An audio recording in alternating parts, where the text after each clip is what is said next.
Livros de Ouvir, o seu canal de audiolivros. Um livro a cada mês. Capítulos toda semana. Inscreva-se no canal e viaje pelo mundo dos livros. Livros de Ouvir, o seu canal de audiolivros.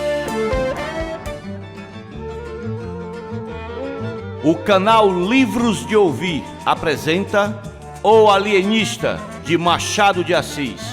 Leitura, Paulo Rossiglou Dantas. Segundo capítulo, Torrentes de Loucos.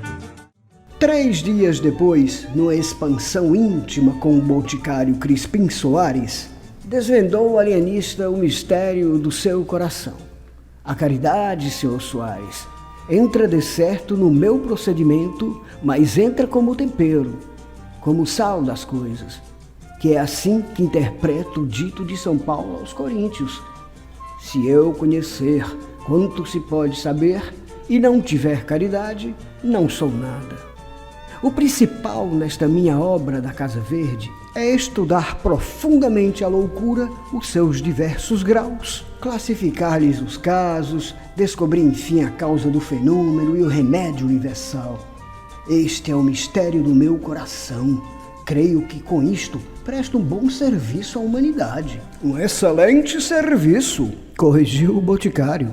Sem este asilo, continuou o alienista, pouco poderia fazer.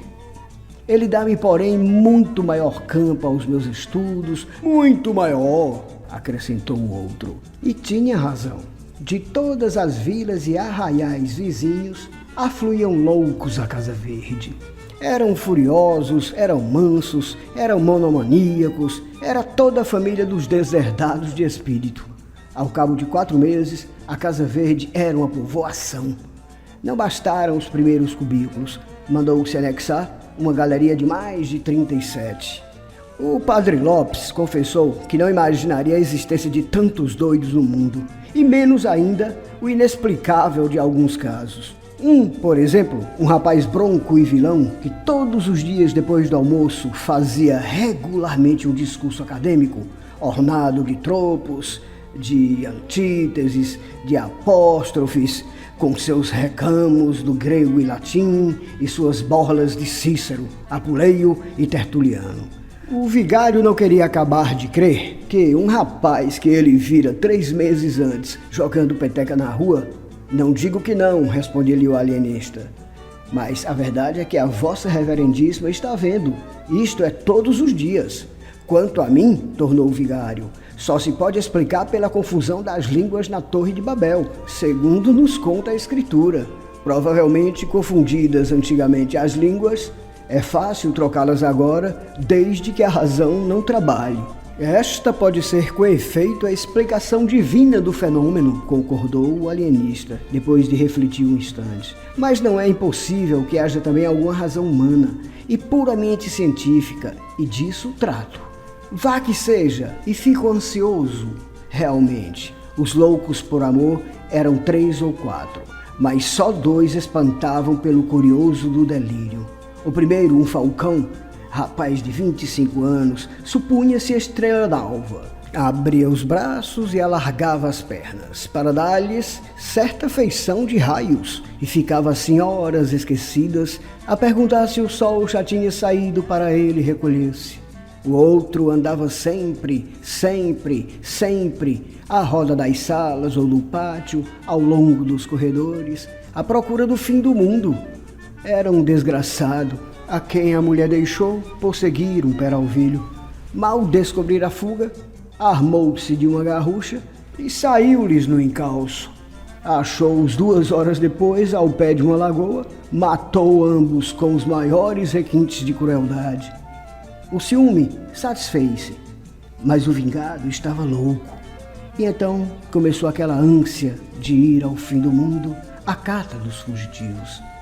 A mania de grandeza tinha exemplares notáveis. O mais notável era um pobre diabo, filho de um algibebe, que narrava toda a sua genealogia, que era esta: Deus engendrou o ovo engendrou a espada engendrou Davi engendrou a púrpura engendrou o duque engendrou o marquês engendrou o conde, que sou eu. Dava uma pancada na testa, um estalo com os dedos e repetia 5, 6 vezes em seguida: Deus engendrou o ovo, etc, etc, etc. Outro da mesma espécie era um escrivão que se vendia por mordomo de rei. Era outro um boiadeiro de Minas, cuja mania era distribuir boiadas a toda a gente. Dava 300 cabeças a um, 600 a outro, 1.200 a outro e não acabava mais. Não falo dos casos de monomania religiosa. Apenas citarei um sujeito que, chamando-se João de Deus, dizia agora ser o Deus João. E prometia o reino dos céus para quem o adorasse e as penas do inferno para os outros. E depois desse, o licenciado Garcia, que não fazia nada porque imaginava que no dia em que chegasse a proferir uma só palavra, todas as estrelas se despregariam do céu e abrasariam a terra. Tal era o poder que recebera de Deus.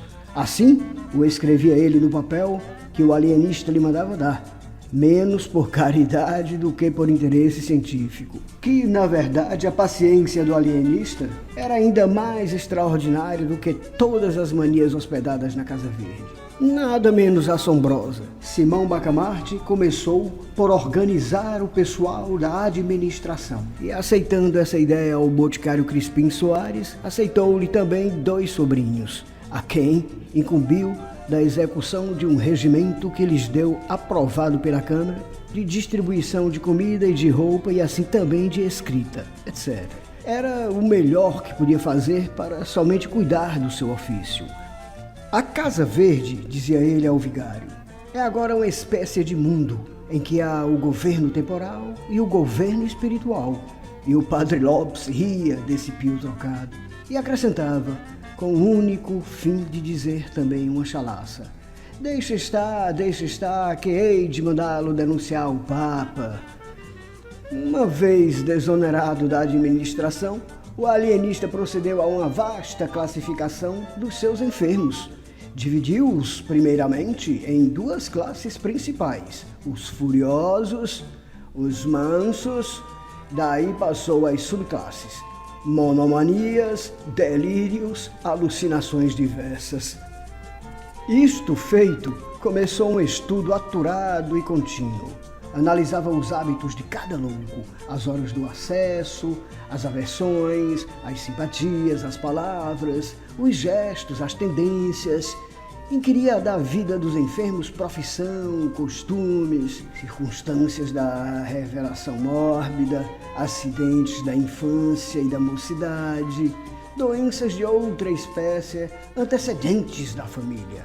Uma devassa, enfim. Como não faria o mais atilado corregedor. A cada dia notava uma observação nova, uma descoberta interessante, um fenômeno extraordinário. Ao mesmo tempo, estudava o melhor regime, as substâncias medicamentosas, os meios curativos e os meios paliativos, não só os que vinham dos seus amados árabes, como os que ele mesmo descobrira, à força de sagacidade e paciência. Ora, todo esse trabalho levava-lhe o melhor e o mais do tempo. Mal dormia e mal comia, e ainda comendo era como se trabalhasse, porque ora interrogava um texto antigo, ora ruminava uma questão, e ia muitas vezes de um cabo a outro do jantar, sem dizer uma só palavra a Dona Evarista.